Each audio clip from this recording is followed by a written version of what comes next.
Welcome to this Baseball stuff! episode of the Maza's Musings podcast. Yeah, this week we are talking baseball stuff, and most specifically baseball cards and collecting.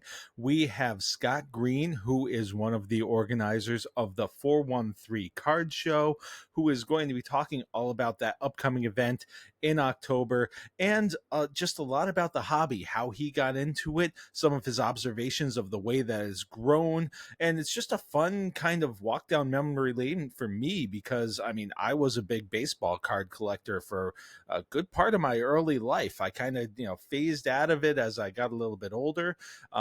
But a lot of people have kept right on with it. And it's something, we talk about a little bit. It's just like, if I still had a little bit of that stuff as kind of a bedrock, that maybe I'd still be doing a little bit more of that these days.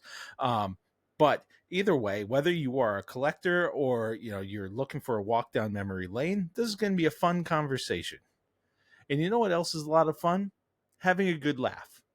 And Meghan is providing that. So, let's laugh. And now it's time for Meghan's Cuckoo bananas. Hi, Meghan. Hi. Do you have a joke for us today? Yes. Oh, and Comet's saying hello, too. What's your joke? What is more impressive than a talking parrot? I don't know. What is more impressive than a talking parrot? A spelling bee. That's a good one. Get it? Because it's like a spelling bee in school. Yes. Except you're like it's a joke because like the bee is spelling. Yes, thank you. Alrighty, say goodnight. It's like this. Good night. All right, well, thank you, Meghan, for another Cuckoo Bananas joke of the week.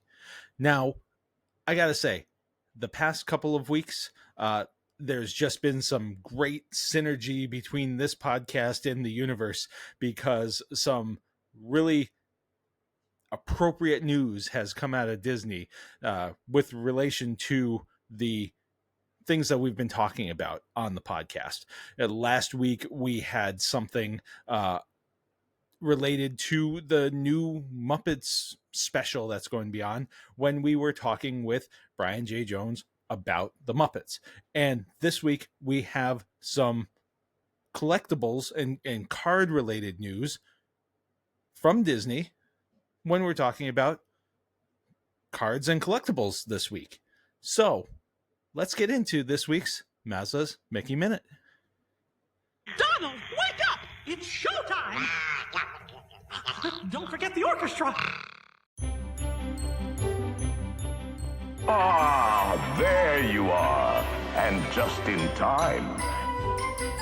Mom says there's even more magical stuff now.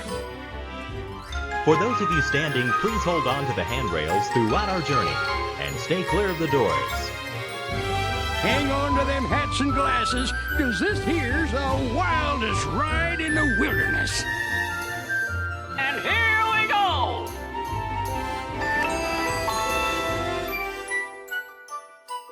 All right, so like I said, we have some baseball card related news when it comes to Disney, and it's pretty awesome. And like I said, this is some weird energy that we have, this weird connection that this podcast has with the universe right now, that things are just lining up perfectly. So let's get right into it. So we have this from the Disney Parks blog, and it is the title is Mickey and Friends Suit Up in MLB Uniforms in New Disney Topps Cards. So this, I'm quoting from the Disney Parks blog right now. The brand new 2025 Topps Chrome Disney set is here and promises to make every pull shine, capturing the wonder and storytelling of Disney and Pixar through the lens of Topps Chrome technology. The 200 card base set brings iconic characters from classic animation and live action adventures to life in vivid collectible form. In this trading card set, you can also discover special inserts, rare autographs, and incredible sketch cards.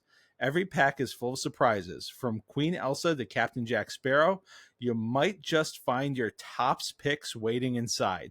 So, yeah, just seems like a really cool thing. Disney's diving into a lot of different areas. I mean, when you talk about cards and collecting, they also have the Lorcana thing, which is a really big thing. Not something that I've gotten into, but people I know are. I mean, and cards, whether it's baseball cards and other sports cards that people are collecting, or the card games, especially things like Magic the Gathering continue to grow and grow. And Scott mentions some of those things in this in our conversation. So it's really cool how Disney is finding ways to incorporate themselves into a lot of different areas of interest. I mean, we've seen they're connected with Formula One, and now getting involved with tops cards, which it seems like they've done in the past, but it really seems cool that they are diversified in such a way that you really can't turn around without finding a way to connect Disney into other interests you have. By the way, well, we're talking about Disney connections with other interests. If you are in the Northeast and you are going to the Big E or have been in the Big E, well, it's about a year since we did our Disneyfying the Big E episode. And you can find that if you look back, whether you are on Spotify or Apple Podcasts, wherever you get your podcasts. And it's still relevant because, well, the Big E really doesn't change from year to year. But yeah, so if you're interested in the Big E, go ahead and give that one a listen. It may be your first time listening to it, or it may be something that you are revisiting. And either way, it's a good time. So little off topic here, but it's all related to Disney, which makes it all good. And what's really a home run is that Disney has found, a partner in Topps to do something that's really going to be a home run. And you know what else is a home run? It's booking your Disney vacation with We Do Travel Right. That's because We Do Travel Right has a team. Like, teamwork makes the dream work, right? So you get the one-on-one service of an agent, but that agent has a team of experts, including the dining team, who will help you get all of those hard to get dining reservations. The agent will help you with your hotel reservations, with getting park tickets, with helping you navigate the parks in the app, really helping you even figure out what's going to work for you and your family, both in terms of what your interests are and what your budget is. So, and the best part, speaking of budget, is you don't pay We Do Travel Right anything else to use their services. That's because Disney or Universal or cruise lines or all inclusives, which they all work with, they build the price of an agent into their pricing already. So you're paying for the agent, whether you're using one or not. So doesn't it just make sense to use the agent? So if you are interested, you can go to wedotravelright.com/Maza. That's wedotravelright.com/MAZA. Fill out the form and get your next magical vacation started today. Well, I can't do any more damage around this popsicle stand. So long, partner. See you real soon. All right. Well, I am here with Scott Greene, who, in addition to being a coworker of mine, is the organizer of the 413 Card Show, which is taking place on October 11th at a special new venue this year.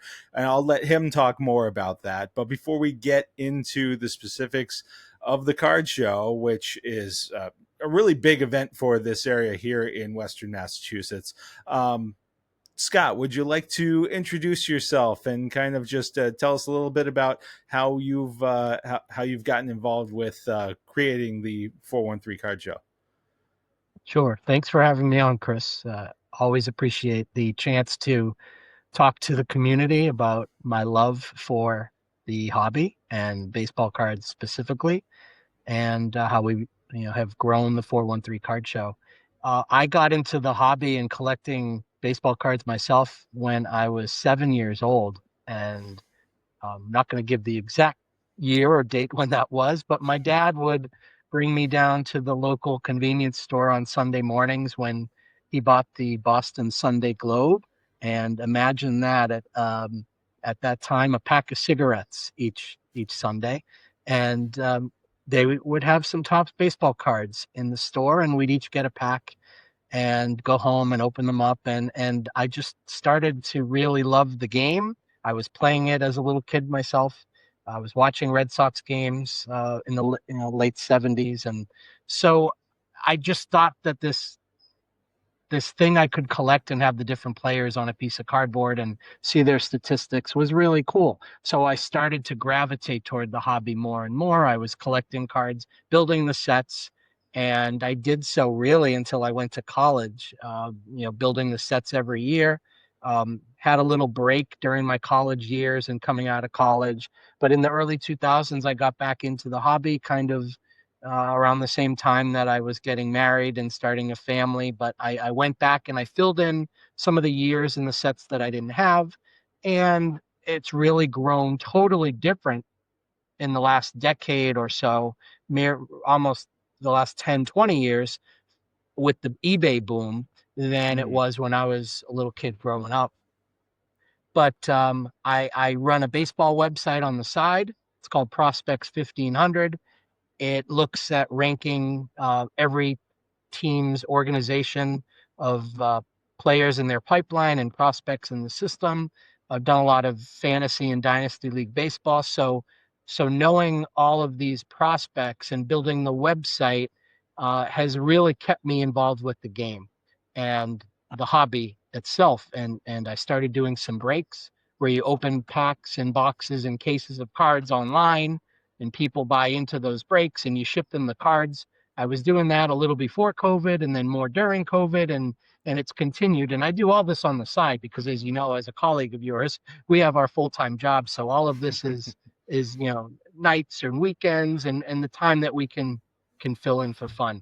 But I wanted to have my own show someday, and there were some shows, 2021, 2022, 2023, there was a big one in Springfield, and the promoter canceled a couple shows. It went away.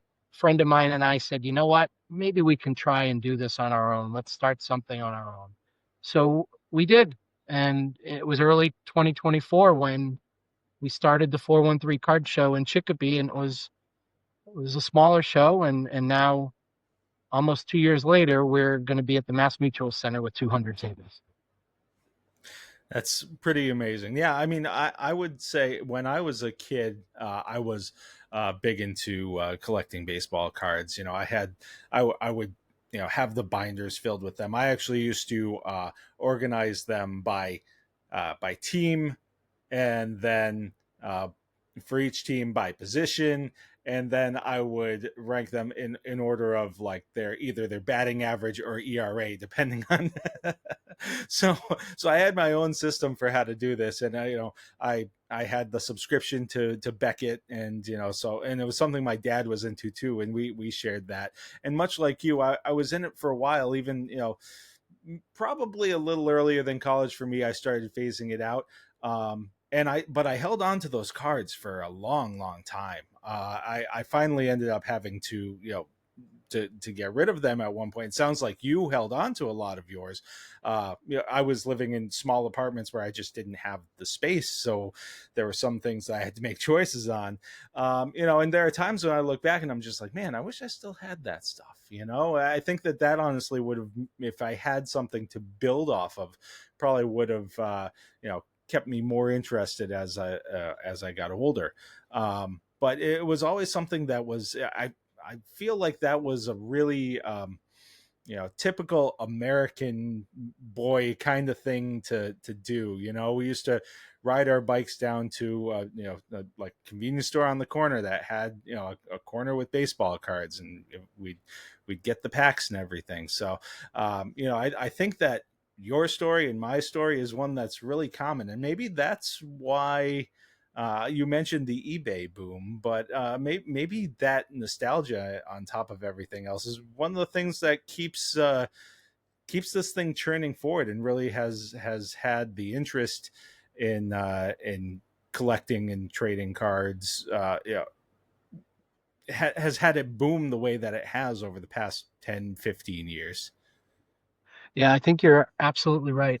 And you said something just a couple minutes ago where you don't have yours anymore. There was a time where you had to sell them or get rid of them or whatever that was. I still have all my baseball cards. Yeah. I had football cards, I had Star Wars cards, I had Superman cards, I had a whole bunch of things that I wish I still had. Some of that stuff I don't know where they went. When I was at college, I had football cards from the late 70s. I had all of the original Star Wars cards from the late 70s, the series, and I just don't know what happened to them, but I have all my baseball, and it's thousands upon thousands. And that probably is part of the reason why I started doing a show here and there. I would get a table at a show, and then I would sell some of my cards, and it was really fun to be there and talk to other collectors. And that's why I said, gee, I want to do some of that myself. I still have, you had said you put your cards in your binders and were sorted by what statistics it might have been. I Right. still have the binders from when I was 9, 10, 11 years old and moving forward. And I sorted them by players. So I had one player on a page, which turned into 2 pages and turned into 3 pages. And there's some players I've got so many pages of with all these different cards that I pulled out of my complete sets, but those were the superstars that I wanted to have in my plastic pages. And I still have those binders. There's probably 5 or 6 of them from A to Z in alphabetical order that I still have all those cards, and they're not going anywhere. And another thing is, I'm not taking them out of the binders to get graded. And that's the big thing these days, is where grading has become such a big part of the hobby, where someone will send in their cards to a certain company and they are looked at and examined and they are given a grade based on condition and surface area and centering. And it could be a 10 all the way down to a 1, and there are different companies that do it, and there are different companies whose grades are worth more than others. And so I've graded probably a handful of cards, maybe less than 2 dozen in my lifetime that I have myself graded. And I'm glad I did some of them, because I've been able to sell them for more of a premium than if they weren't graded. But I don't personally like to play that game, but it's a game that I would think the majority of collectors do these days. And I think a big part of that is because they open something and their immediate gratification want is to sell it and make more money. It's not about the collection for a lot of people. One of the top pitchers in the game, Paul Skeens on the Pirates, and his rookie cards were last year. And if you happen to pull his, super fractor 1/1 rookie card and it looked amazing, you've got to send it in to get graded, because if it's a 10, it's going to be a $1 million card compared to a $2,000 card. Now, when you're building your collection at this point, how are you doing? Are you still going to the store and buying packs, or are you basically going to shows and not only selling your own, but seeing what you might be able to acquire? And how are you building the collection at this point? It's a great question. It's evolved so much in recent years. I would say that there are a few products that I like right now. Topps is the original brand. It's been around since 1952. I still like to build that Topps base set every year. You can do it by buying packs. You can do it by buying boxes. You can do it by you can actually go into Target or Walmart and buy the set itself, a factory collated set in the box, all 660 cards or whatever it might be from Series 1 and Series 2, because they do release 3 different series a year. And you could buy that set for $50 or $60 and it's in the box and you've got the set. But a lot of times it's more fun where I might buy a couple hobby boxes, or I might buy a case and I'll open up all those boxes and I'll do a break with people, and I'll keep the Red Sox and other teams will be bought, and I'm not going to build a set that way, but I'm going to get all of the Red Sox cards that I want that might come out of the product. Bowman is another one that I like. Bowman is a Topps brand, but it has all of the prospect cards. So players that have their very first Bowman card, if a player was drafted, one summer, the MLB draft happens each year now in July on All-Star Weekend. When the Bowman draft product is released late in the year, usually in December, a lot of those players that were just drafted several months prior get their first Bowman card. And that's a big thing for collectors that are into prospecting, which prospects are going to eventually make it and be a star. And if you have their first Bowman card, that's a big thing to get. But then a couple of years later, when they make the major leagues, then they get a rookie card. So the nomenclature has changed a lot over the years, because I think the majority of the average collectors will think, oh, I got his first card. It's his rookie card. Now the first card is kind of going back to the minor league prospect card and in the major league uniform, because they're airbrushed. But there's so many gimmicks that they do these days. So, I mean, to answer your question, I do collect sets. I try to get the Bowman set each year, and I'll put that together, through breaks and through opening up boxes, and then the Topps base set. And they do a very cool heritage set every year, which is a retro look at a previous year's design. And, coming up in a couple years, actually, in 2027, that's going to be the year that they do their entire product based on the 1978 Topps set, which is the first year I ever collected. So that's going to be really cool to be opening up those cards of current players in the old design. Very cool. Now, one of the other things that I've been curious about is I'd imagine that however you're acquiring these cards, when you're looking at them, there's got to still be that rush when you get something that's really exciting to you, when it's something you've been looking for, or something you didn't expect to get in that pack or that hobby box or whatever. So I'm curious, do you still get that rush? And what is something that kind of recently, or maybe something that stood out in your mind from your years of collecting that was one of those, oh my God moments? I can't believe I got this. Yeah. You know what? The one that comes to mind for me is just from a few years ago.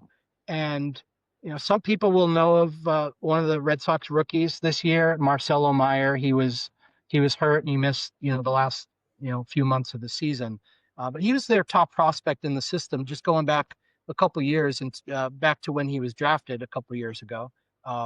And so I had this box that I bought on the internet from the Topps website, and it's one of their products. I mentioned it before. It was a Bowman product, which has a lot of prospects in it, and it was a special sapphire. So they produced this special sapphire edition of these chrome cards that are only available online. And as part of this special club that I'm part of, which is called the Montgomery Club, you can pre-order and you can get one box. So I had ordered this box when it was being released online. And, at the time, I don't know, the prices have gone crazy over the last couple of years. But let's just say I paid $149 for the box. I don't remember exactly. You're guaranteed one autograph in the box, and usually a couple parallels. And what the parallels means, it's the card, it's the regular base card, but it's a different color, and they're usually serial numbered. So the green ones could be numbered to 99, and they're only 99 of the green sapphires of that player made. And the red ones are numbered only to 5. So there's only 5 red sapphire cards of this player. Of all the boxes that they make, there's only 5 of them. So anyway, I'm opening up, and there's several big names in this 2022 Bowman Sapphire release.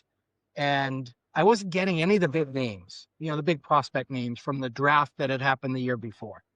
And then as I'm opening up one of the last packs of the box, I saw that there was a red card coming up.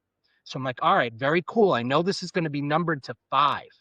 And it turns out to be the autograph card of the box. And this autograph, so it's not a sticker auto. It's actually signed on the card. So the player signed on the card.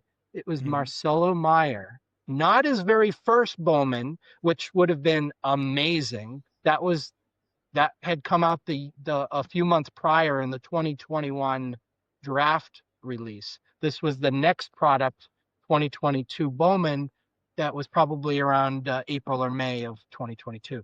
It was a Marcelo Meyer red sapphire autograph. And that one card, I mean, God, I'm a Red Sox fan. It's a Marcelo Meyer autograph. There's only 5 of them in the world. And it's a beautiful, beautiful sapphire card. I ended up that's one of the few cards I've actually sent in to a grading company and had graded. It didn't get a gem mint 10 score, which would have been amazing, but it is mint. It got a 9 score. And so I do have that in my collection. I always have that in my case when I'm at a show, when I'm having my cards on display for sale, because if someone wants to make me some crazy offer, I'm not going to just sell that card off because maybe his values are down right now. I'm not going to just sell it low, but it's a beautiful card. And that's one of those moments where, oh my God, I just pulled this card myself, which is so rare. And sometimes you still do get those moments. Now, I'm also curious. You mentioned that this is a card that you're very excited about, but you still put it in the case. Do you have anything in your collection that's hands off, that it's yours? You're never gonna part with it? Yeah, I mean, one of the cool things that I do right now is, aside from building a set here and a set there, and I am going back. There are a couple early 70s that I'm trying to build the set. I went back and I built from 1971. I just gave it away, the year I was born. But 1972 and 1973, I don't have those sets yet.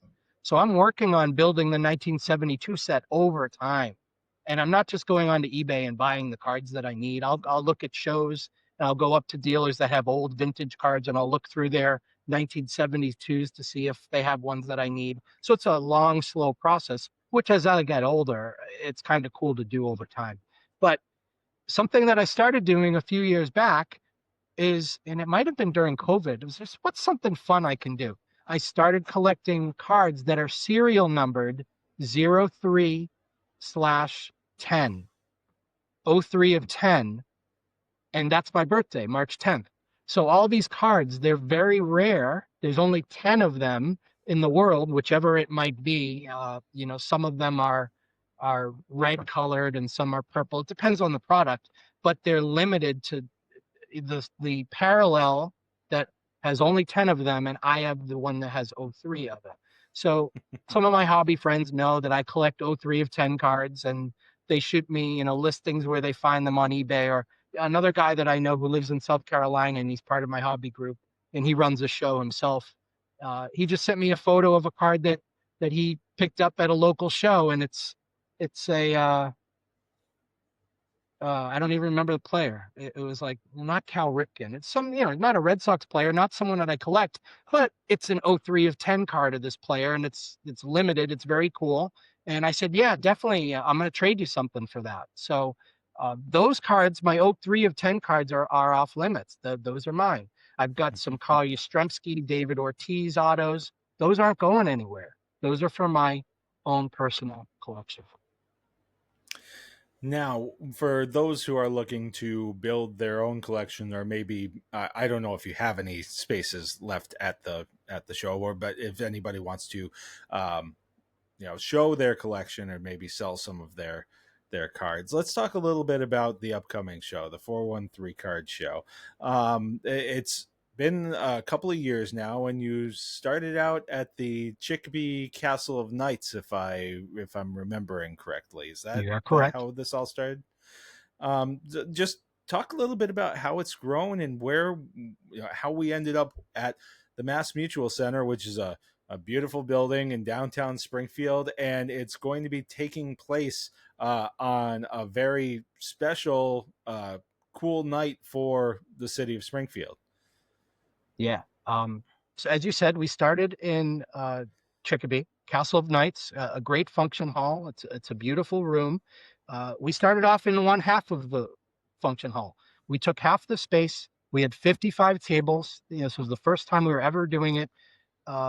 We sold out the 55 tables, so we had a full room of vendors, and we just had to promote it and really let the community know and make sure we had people that came out to the show.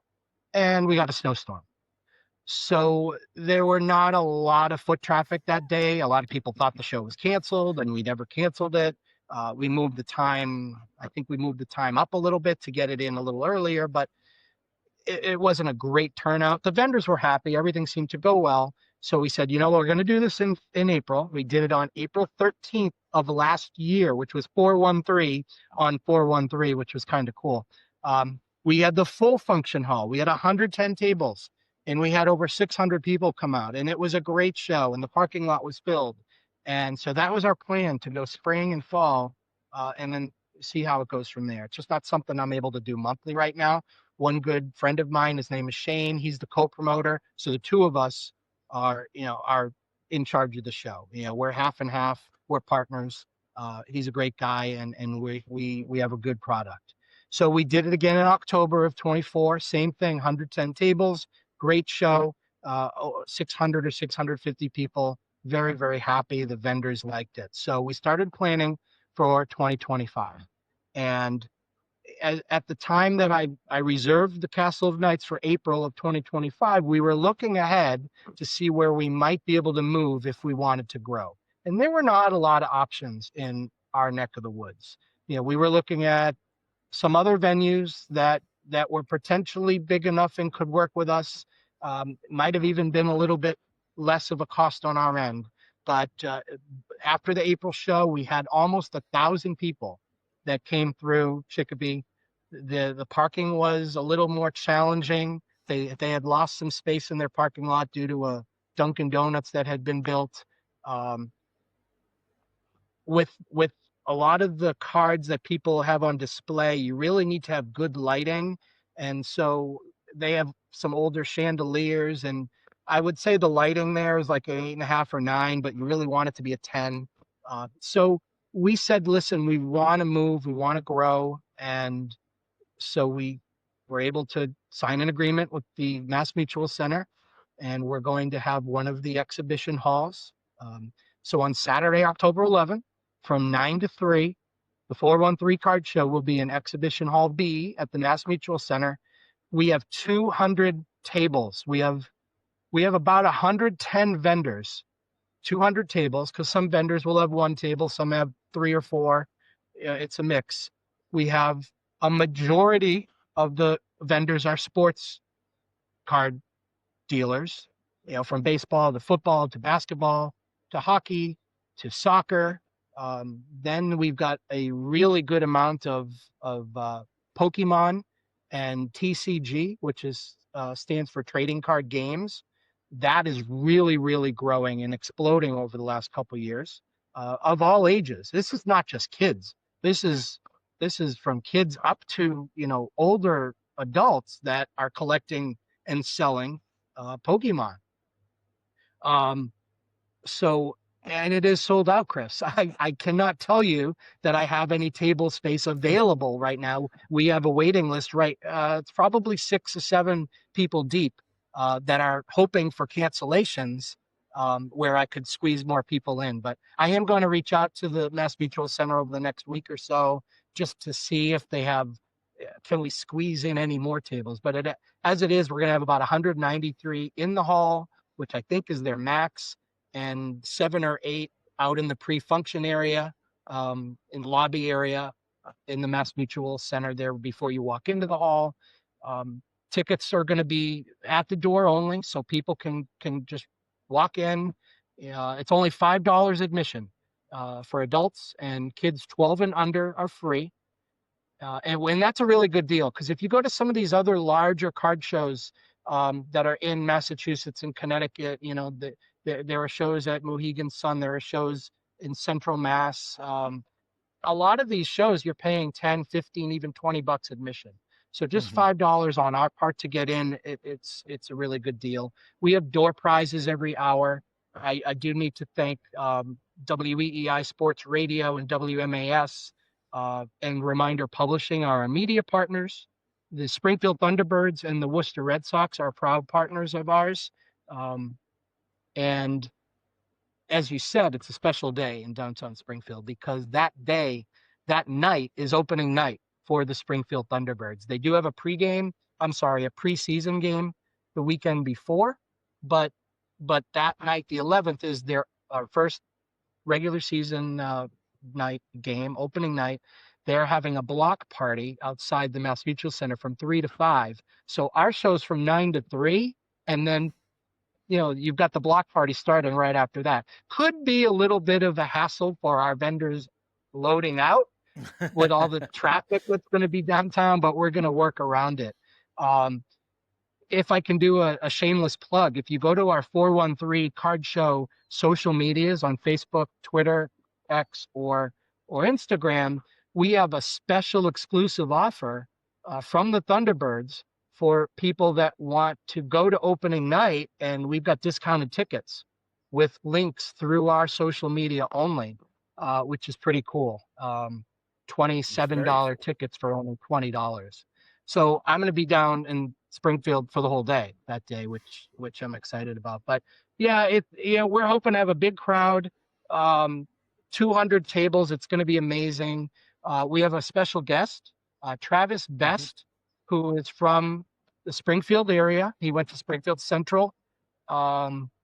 He is a former NBA player. He played most of his years with the Indiana Pacers. He is going to be signing autographs from 11:30 to 1 o'clock that day. People can come down. I think the autographs for any item are only like $15, and you can get an inscription for $5 or a photo opportunity for 20. So it's going to be cool to have him there. Oh, and people will ask, well, where do I park? I mean, there are a few options. Parking the brand new garage right across the street from the Mass Mutual Center, the new car park, that is a paid garage, but it's open now. The MGM Springfield garage is there, a block or so away, and that's free. And I think street parking on the weekends is free if you can find one. I may stand corrected on that, but I think street parking on the weekend is free if you can find is free. spot. And there's another tip that I have for some people. I'm going to plug something else here too.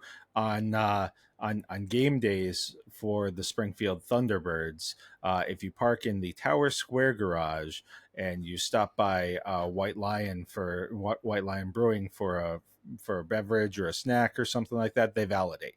So there's another option too that's close by as well. People are looking for parking options that are within a reasonable walking distance. So, yeah, and one of the things you mentioned, the new car park in right across from the Mass Mutual Center. Something else that they have this new courtyard, etc., that they're debuting as well. So it's a beautiful area that they've completely redone.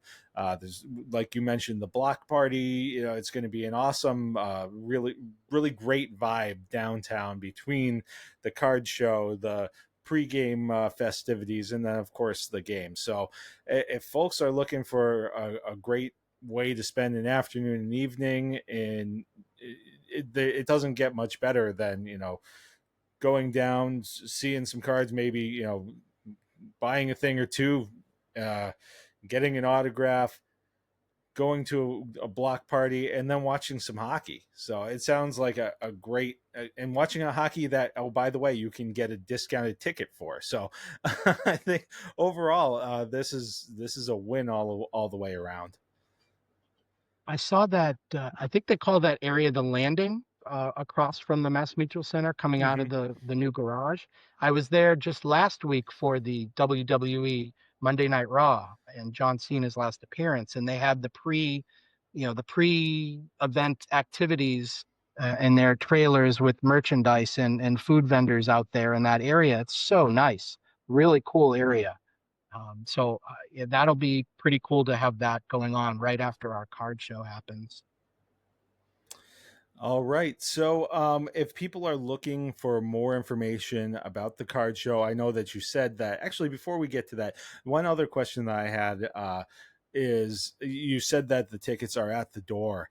I'd imagine that it's hard to gauge how many people you're going to get through. But do you have any expectation in terms of what crowds are going to look like? I know you said you're expecting a good crowd, but we're pretty good on keeping our numbers there because we'll give a raffle ticket out to everyone that walks in.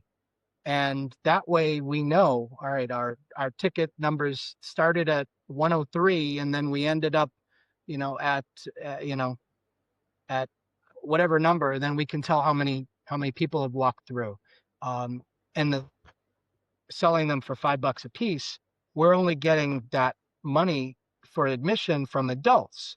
So we'll be able to tell with our ticket numbers and then the dollars that are in our cash box, about how many people, came to the show. We drew 950 or so people at our last show in Chicopee in April. And the parking lot was packed, and I heard a few people were turned away. They couldn't find a spot.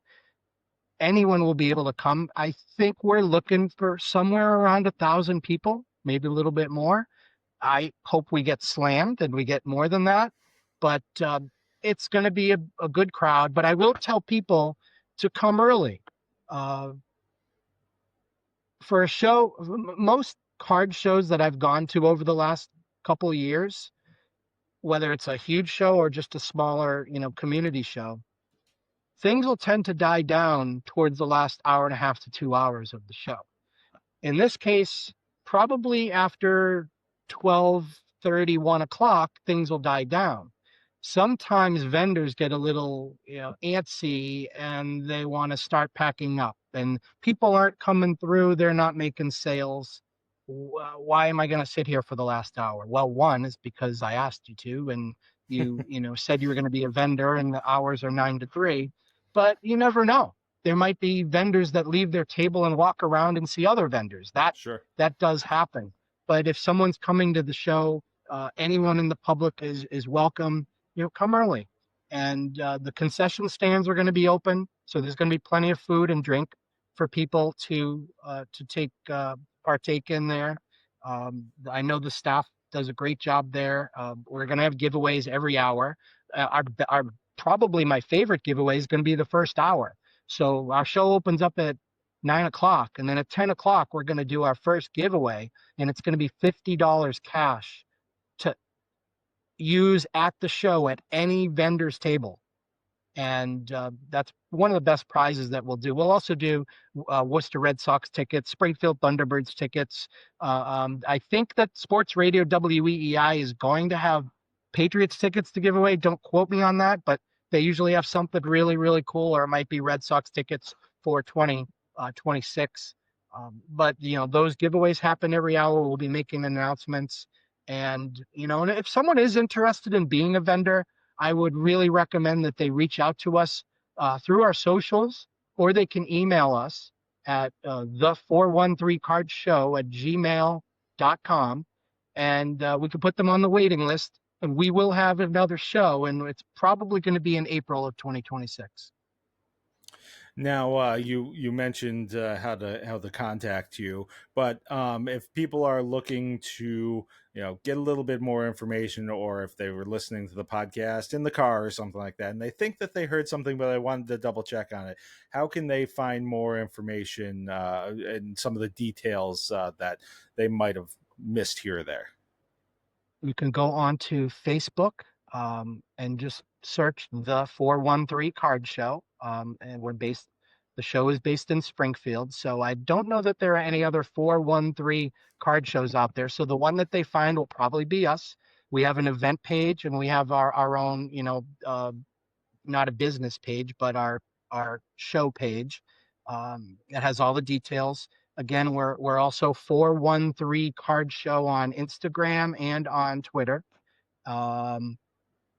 And the email, which comes directly to us, again, is the THE 413 Card Show @gmail.com. So if you just search 413 Card Show on the internet or on your phone, wherever you are, you're probably going to find us.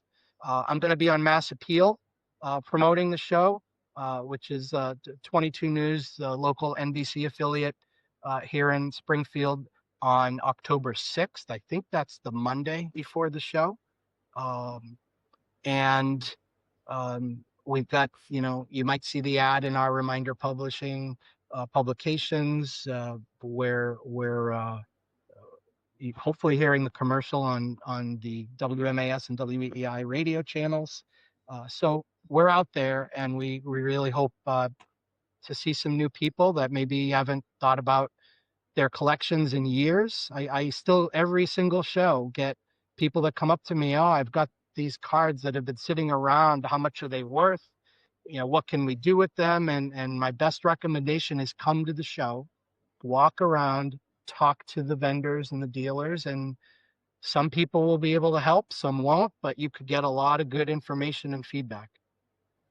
Yeah, I was going to say one last question that I had was, if someone is new to going to a card show, and especially something that's going to be of this scale, what would be your advice to them to help prevent them from being overwhelmed by everything that they're seeing? I think you probably don't want to come in and just have like 30 minutes. I mean, that would probably be tough. There's just going to be so much there. Maybe have in your mind, I just want to look for hockey cards. So you take a walk through the aisles and you'll see, a majority of these vendors have Pokemon and basketball and football, and there might be a handful of hockey dealers, and that's where you want to focus on. If you're just looking for, hockey cards, or get information about what your hockey cards might be worth. If you are bringing the kids and the kids just want Pokemon, you walk through the aisles and even ask, some of the dealers, ask me who might be the best Pokemon dealers for us to go to. I've got a map in my hand, and I can say, oh, go over to table 84 and 85.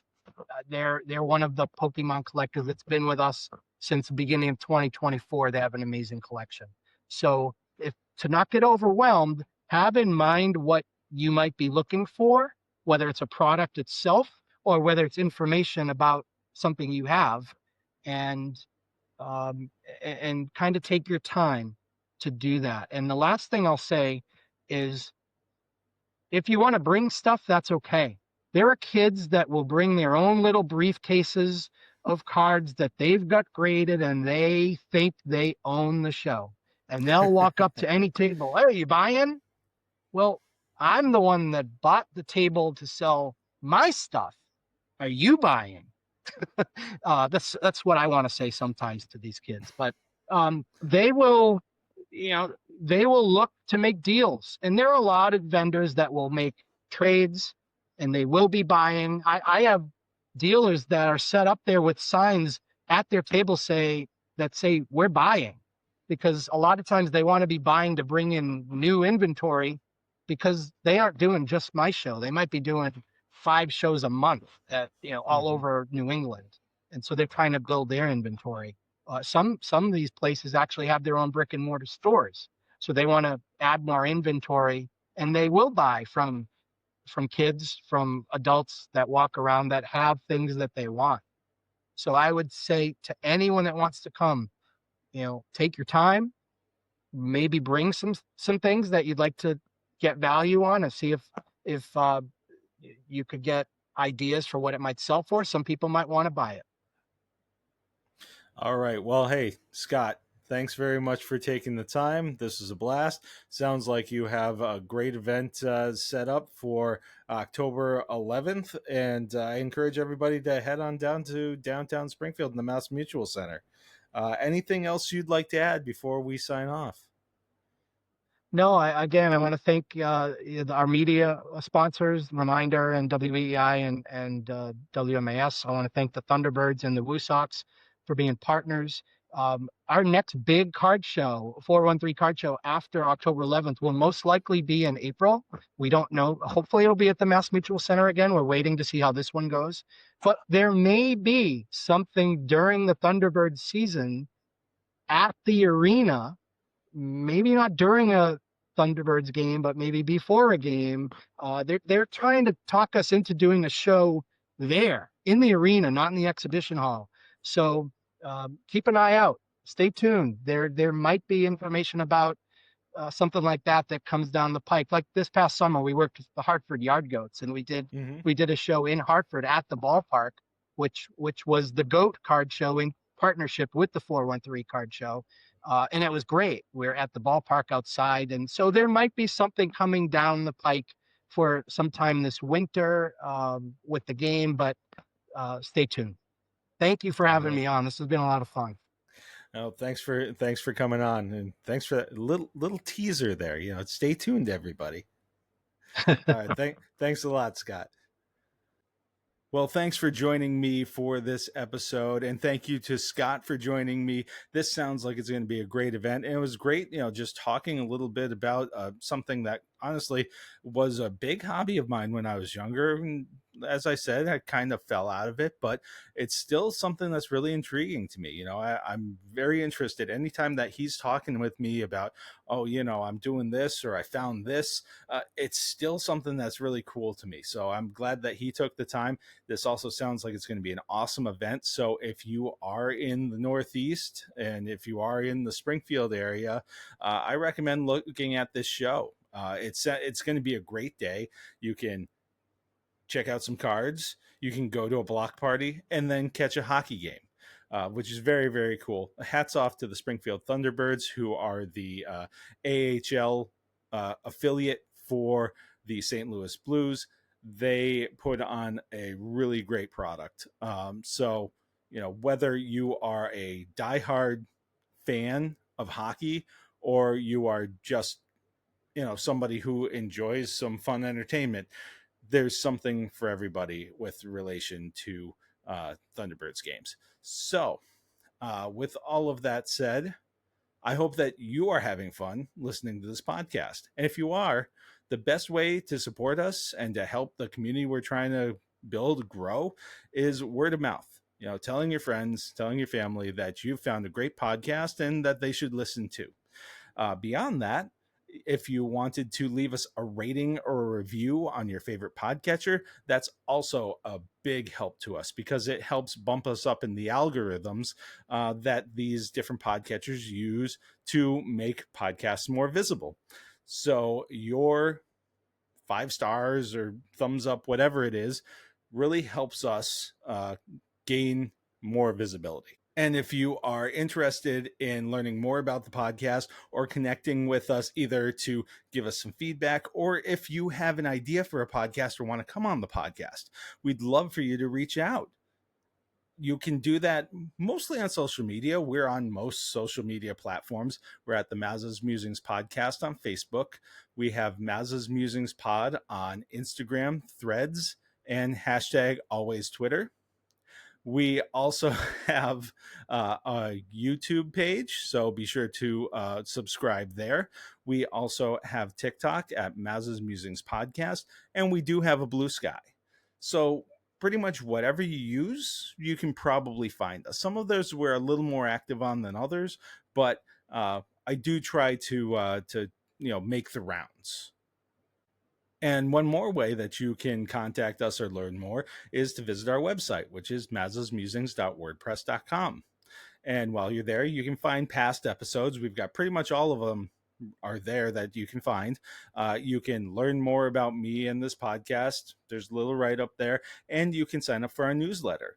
And the newsletter comes in your inbox once a week, and I'll let you know what's going on with the podcast, whether it's things that you may have missed or things that are coming up. A lot of times I will include information that I find interesting, and a lot of times that has something to do with sweepstakes or contests. So there's usually a chance for you to score some kind of goodie or some kind of trip sometimes. So yeah, basically, if it interests me, I figure it probably interests you if you've signed up for the podcast and for the newsletter. So I try to bring you that once a week.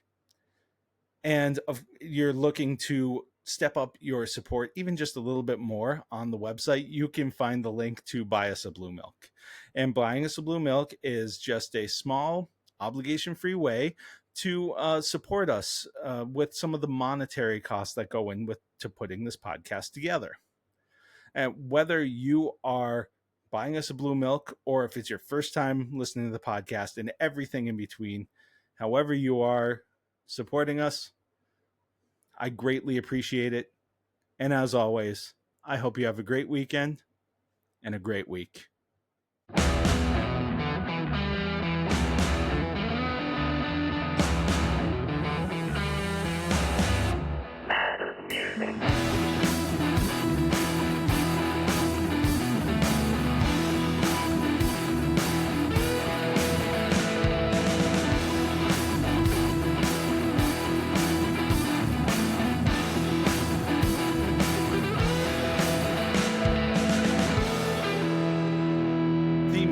For the Maza's Musings podcast is brought to you by Hi Dad Soup. Check them out at Mickey and Minutes on Instagram.